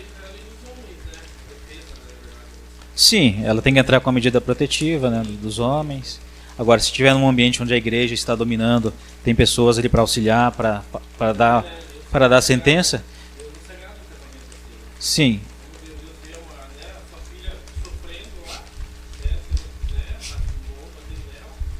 Ó, vamos pensar nessa situação. Vamos pensar nessa situação como igreja. Como igreja. Estamos todos num ambiente de igreja. Eu digo de pessoas que têm a mesma fé, pessoas que nasceram de volta, estão se reunindo. Tem seus anciões que já tem tempo de casamento, já tem domínio da palavra. Aí chega essa causa do marido estar batendo na esposa. Qual é o papel da igreja? Reunir, falar para ele, olha, isso não é papel de cristão não. Você precisa se arrepender, tratar sua esposa assim como Cristo amou a igreja, você tem que amar ela. E é você, assim como a mulher também tem que amar o marido, respeitar o marido. Aí eles vão ter suas queixas, né? E a intenção é para que isso cesse. Cessou? Amém. Continua o casamento, continua tudo certo. Agora não cessou. O cara continua batendo. Olha, o que a igreja vai fazer? Considera gentil o publicano. Você avisou uma vez, avisou outra, avisou na reunião da igreja. Olha, essa pessoa está sendo retirada do nosso meio porque ela está agredindo a sua esposa. A gente já advertiu ele que isso não é um papel de um homem de Deus e considera gentil o publicano. Né? A mulher está livre. Esse cara é um incrédulo. Né? Esse cara é um incrédulo. E ela pode se casar novamente se ela quiser. É que você viu, tem que ter uma divisão aí, porque tem que nascer da água do Espírito, são aptos para receber esse conceito que Jesus está dando aqui. Nesse caso sim, porque o cara está sendo um incrédulo. Porque assim, considera gentil publicano, foi o que aconteceu com aquele rapaz que estava traindo com a esposa, com a mulher do pai. Né? Paulo falou, arranca, tira esse fermento daí para que um pouco de fermento leveda toda a massa, porque senão todo mundo vai estar fazendo isso daí.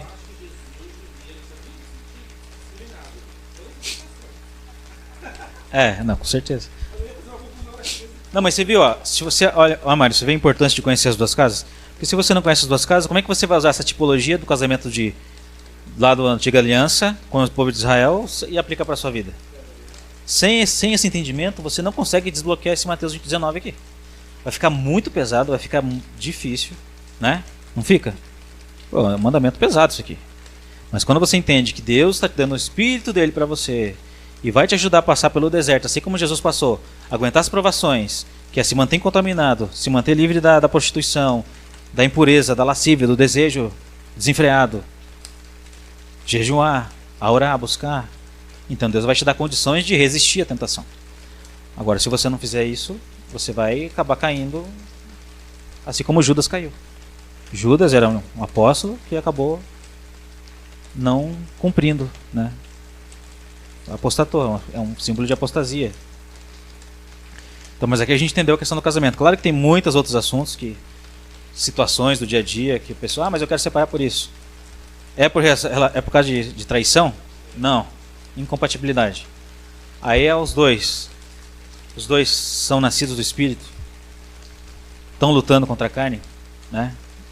Aí é esse mandamento aqui. Agora, se tem um incrédulo e o outro que se criou agora e o outro incrédulo, o incrédulo quer ir, deixa aí. O incrédulo quer permanecer, permanece, porque a Bíblia fala que ele será santificado e os filhos serão abençoados também. Porque de outra sorte, isso está em 1 Coríntios 7, de outra sorte, os filhos serão impuros também, por causa desse relacionamento. Isso, exatamente. A mulher descrente santifica o marido descrente, assim como o marido crente santifica a mulher descrente.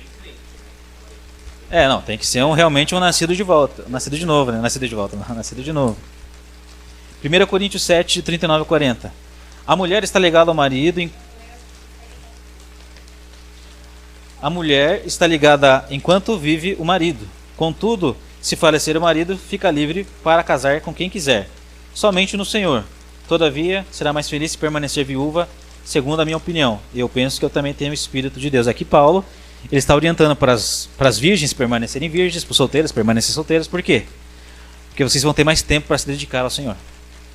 Porque quando você se casa, você vai se preocupar com as coisas do mundo, que é trabalhar, pagar conta. Então você vai gastar seu tempo com outras coisas e a sua recompensa eterna vai ser diferente. Agora, se você quer permanecer solteiro, você tem mais tempo para buscar a palavra, ministrar, ensinar. Você vai estar fazendo melhor do que quem casa. Só que quem casa não peca. Paulo fala isso aqui, né? Então, se o marido morreu, ele recomenda ficar viúva, que assim você vai ter mais tempo para se dedicar à oração, a buscar o reino. Quer se casar? Case, você não peca se casar, né? Aí Lucas 16, 18. Quem repudiar sua mulher e casar com outra, comete adultério. Aquele que casar com a repudiada, pelo marido também comete adultério. Que é o que está lá em Mateus 19, Lucas está reafirmando novamente isso. 1 Coríntios 6, do 15 ao 20. Não sabeis que os vossos corpos são membros de Cristo? E eu, porventura, tomaria os membros de Cristo e faria membros de uma meretriz? Absolutamente não. Ou não sabeis que o homem que se une com a prostituta forma um só corpo com ela? Então o homem que se une com a prostituta se torna um só corpo com ela. Mas aquele que se une com o Senhor é um espírito com ele. Então você se casou com o Senhor, você é um com o Senhor. Você já não pode mais... Essa da prostituta é impureza, é fornicação. Se o cara não for solteiro, se for casado, é adultério.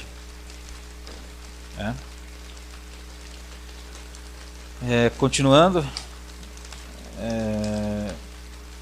Fugir da impureza. Qualquer outro pecado que uma pessoa cometer é fora do corpo, mas aquele que pratica a imoralidade peca contra o próprio corpo. Acaso não sabeis que o vosso corpo é santuário do Espírito Santo, que está em vós, qual tendes da parte de Deus, e que não sois de vós mesmos, porque fostes comprados por preço? Agora, pois, glorificai a Deus no vosso corpo. Então, esse corpo já não te pertence mais. Você está guardando esse corpo para um casamento eterno. Esse é o nosso objetivo. Então, a gente não pode praticar imoralidade, impureza, são as obras da carne, que não vão herdar o reino os que tais coisas praticam. Sim. Você peca contra o próprio corpo. Você está... Um pouco de fermento leveda toda a massa ali, né? Aí o que acontece? Se a pessoa se arrepender, se arrepende e volta. Agora, se não se arrepender, considera gentil publicano e segue sua vida. Quer viver dessa forma? Viva. Porque assim como teve rebeldes no deserto, terá rebeldes no nosso tempo também. Vai acontecer, não tem? A gente não quer que aconteça, mas vai acontecer, né? Efésios 5, olha só que leitura interessante. Efésios 5, 22 ao 33. As mulheres sejam submissas ao seu próprio marido, como ao Senhor, porque o marido é o cabeça da mulher, como também Cristo é o cabeça da igreja. Então, o marido é o cabeça da mulher, como também Cristo é o cabeça da igreja. Então, uma tipologia: o homem e a mulher representa Cristo e a igreja. Verso 24. Como, porém, a igreja está sujeita a Cristo, assim também as mulheres sejam sujeitas em tudo, submissas ao seu marido. Aqui a gente está falando de um relacionamento de homens celestiais. Homens e mulheres celestiais. Onde um homem se faz assim como Cristo, para ele poder se casar de volta com aquela mulher, ele morreu. Lembra da lei de Deuteronômio 24, que fala que a mulher que voltar para o primeiro marido é abominação para a terra? Jesus se fez maldito, recebeu sobre si todos os nossos pecados e as nossas iniquidades. Ele se fez maldição para poder se casar novamente. Agora com essa figura do casamento, né? Ele se fez maldição em nosso lugar, recebeu os nossos pecados. E de igual modo, assim como ele morreu, nós morremos também. Ele concede o seu espírito para nós, né? A gente vai viver como homens celestiais. Aí eu estou falando assim, então para a mulher ser submissa ao marido como ao Senhor, né? Porque assim como nós somos submissos a Jesus, assim a mulher tem que ser submissa ao marido, porque ele é a figura de Cristo e a mulher é a figura da igreja. Maridos, verso 25: amai vossas mulheres como também Cristo amou a igreja e a si mesmo se entregou por ela. Olha só, ele não se entregou por ela? Ela não estava em adultério na primeira aliança? Ele não morreu por ela para purificar ela? A mulher samaritana não purificou, né? Assim também, maridos, amem a sua mulher, assim como Cristo amou a igreja e a si mesmo morreu por ela. Então é amar a esposa ao ponto de morrer por ela. E a mulher, de igual modo, com o amor desse, a mulher vai corresponder ao marido com amor também. Então um relacionamento de amor, né? Não um relacionamento onde o homem domina, vai limpar isso para mim, né? Vai trabalhar para mim como fosse uma escrava. Não é isso. Essa submissão não é isso. É uma relação de amor, né? Entre Cristo e a igreja vai ser um relacionamento de amor, né? Assim também o casamento entre homem e mulher da mesma maneira. Maridos, amai a vossa mulher como também Cristo amou a igreja, assim mesmo se entregou por ela. 26. Para que a santificasse, tendo-a purificado por meio da lavagem pela lavagem de água pela palavra, para apresentar a si mesmo igreja gloriosa, sem mácula, sem ruga, nem coisa semelhante, porém santa e sem defeito. Assim também os maridos devem amar a sua mulher como o próprio corpo. Quem ama a esposa, a si mesmo se ama, porque ninguém jamais odiou a própria carne. Antes, a alimenta e dela cuida, como também Cristo faz com a igreja, porque somos membros do seu corpo. Verso 31. Eis porque deixará o homem seu pai e a sua mãe, e se unirá a sua mulher, e se tornarão os dois uma só carne. Grande é esse mistério, mas eu me refiro a Cristo e à igreja. Não obstante vós, cada um de per si também ame a sua própria esposa como a si mesmo, e a esposa respeite ao marido. Então, nós vemos o papel de Cristo e a igreja no futuro, é o casamento de nós com Cristo, e o nosso casamento hoje precisa refletir o casamento futuro. Como homens celestiais, homens que amam a Deus acima de todas as coisas e amam ao próximo como a ti mesmos. Para que então a gente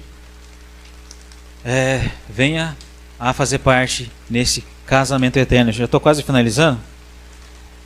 Mais um texto que eu quero ler está em 1 Coríntios 15, do 20 a 28. Mas de fato Cristo ressuscitou dentre os mortos, sendo ele as primícias dos que dormem. Visto que a morte veio por um homem, também por um homem veio a ressurreição dos mortos. Então através de Adão veio a morte, através de Cristo veio a ressurreição dos mortos. Todos vão ressuscitar. Assim como em Adão todos nós morremos, em Cristo todos também vão ser ressuscitados. Uns vão entrar para o reino e outros serão condenados pelas suas obras. Mas vão ressuscitar, maus e bons. Verso 23. Cada um, porém, na sua própria ordem. Cristo as primícias. Primeiro Cristo ressuscita. Depois os que são de Cristo na sua vinda. E então virá o fim, quando ele entregar o reino ao Deus e Pai, quando houver destruído todo o principado, bem como toda a potestade e poder, porque convém que ele reine até que haja posto todos os inimigos debaixo dos pés. O último inimigo a ser vencido é a morte, porque todas as coisas sujeitou debaixo dos pés. E quando diz todas as coisas lhe estão sujeitas, certamente exclui aquele que lhe subordinou. Então o único que se exclui dessa equação é o Pai. O Pai subordinou todas as coisas aos pés do Filho, mas isso exclui ele. O Pai permanece como o Pai do Filho. Quando, porém, todas as coisas lhe forem sujeitas, então o próprio Filho também se sujeitará àquele que todas as coisas lhe sujeitou, para que Deus seja tudo em todos. Então o próprio Filho vai entregar, vai se sujeitar ao Pai, e seremos todos um em todos, né? Deus em todos.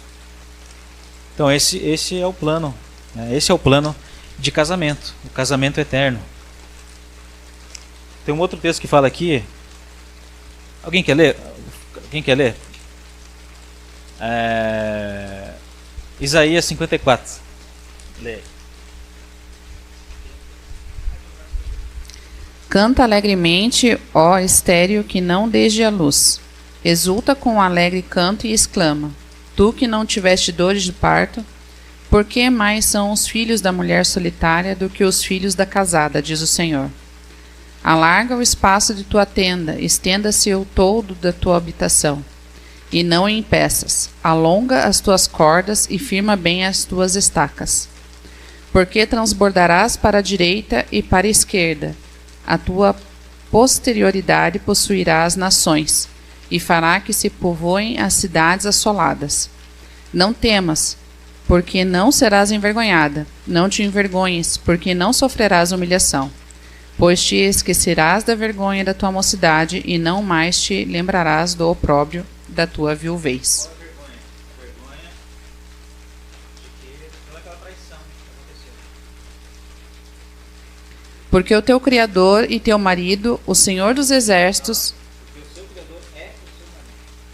porque o teu Criador é o teu marido, o Senhor dos Exércitos, e seu nome e o Santo de Israel é o teu Redentor. Ele é chamado Deus de toda a terra. Porque o Senhor te chamou como uma mulher desamparada e de teu espírito abatido. Como a mulher da mocidade que fora repudiada, diz o teu Deus. A casa de Israel é repudiada. Por breve momento te deixei, mas com grandes misericórdias torno a acolher-te. No ímpeto de indignação, escondi de ti a minha face por um momento, mas com a misericórdia eterna me compadeço de ti, diz, ó Senhor, o teu Redentor. Amém. Você viu que curioso? Ele está descrevendo tudo aquilo que já foi dito. Deixa eu ler de volta aqui essa parte que ele fala que eu sou teu marido, né? Verso 5. Porque o teu Criador é o teu marido. O Senhor dos Exércitos é o seu nome. E o Senhor dos Exércitos é o seu nome. E o Santo de Israel é o teu Redentor. Ele é chamado Deus de toda a terra. Porque o Senhor o chamou como uma mulher desamparada de espírito abatido. Como mulher da mocidade que fora repudiada.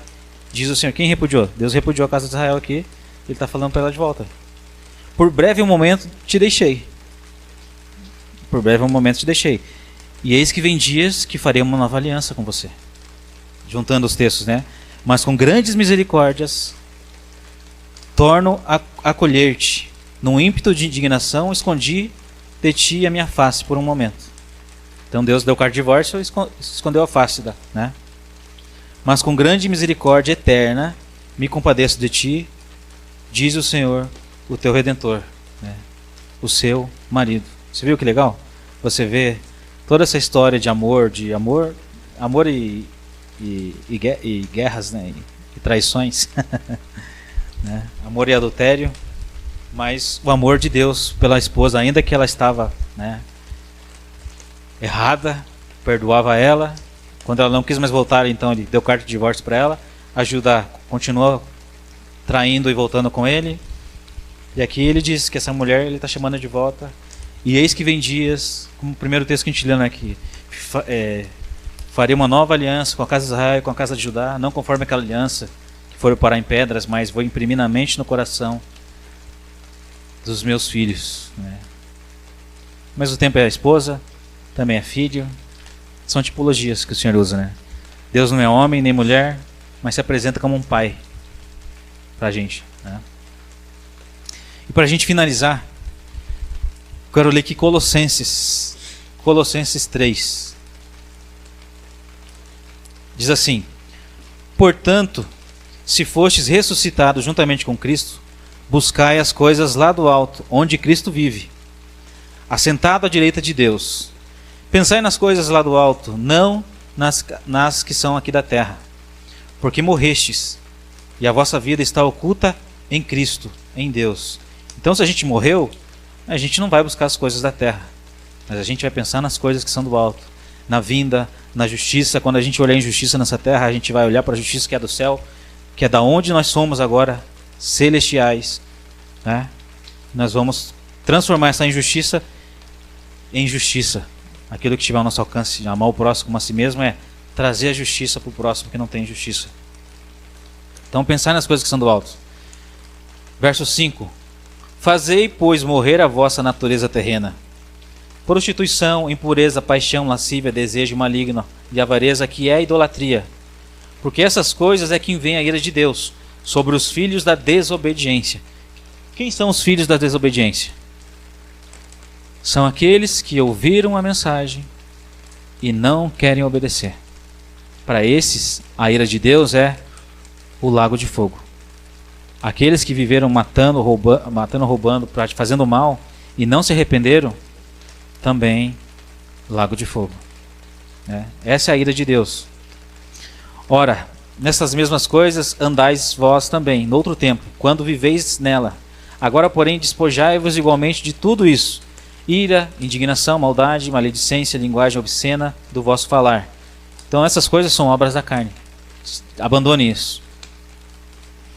Não mintais uns aos outros, uma vez que vos despistes do velho homem com os seus efeitos, com seus feitos, e vos revestiste do novo homem, que se refaz para o pleno conhecimento, segundo a imagem daquele que o criou, a imagem de Deus, no qual não pode haver nem grego, nem judeu, nem circuncisão, nem incircuncisão, bárbaro, cita, escravo, livre, porém Cristo é tudo em todos. Você viu como esse texto agora é compreensível? Depois que você morre, você já não é mais gentil, você não é mais grego, você não é mais... Agora você é um com Cristo.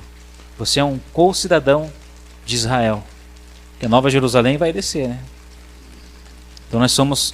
Nossa cidade, a nossa habitação é celestial, que virá para essa terra. Então a gente não pode buscar as coisas que são da terra, mas pensar nas coisas que são do alto, matar a nossa natureza terrena e buscar os frutos do Espírito.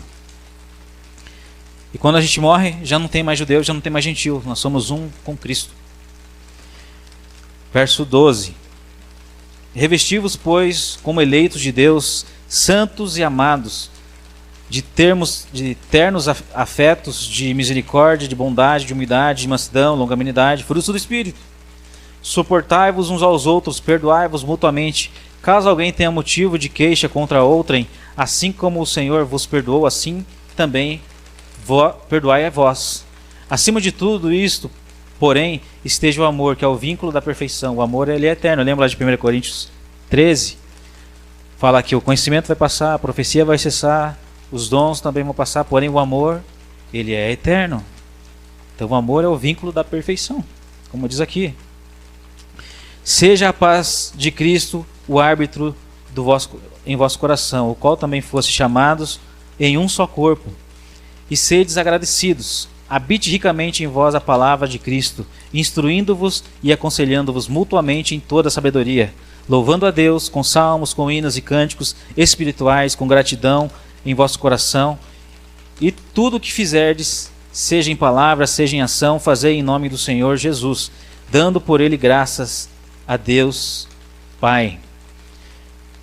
Verso 18: Esposas, sede submissas ao próprio marido, como convém no Senhor. Maridos, amai a vossa esposa, e não trateis com amargura. Filhos, em tudo obedecei aos vossos pais, pois fazê-lo é grato diante de Deus. Pais, não irriteis os vossos filhos, para que não fiquem desanimados.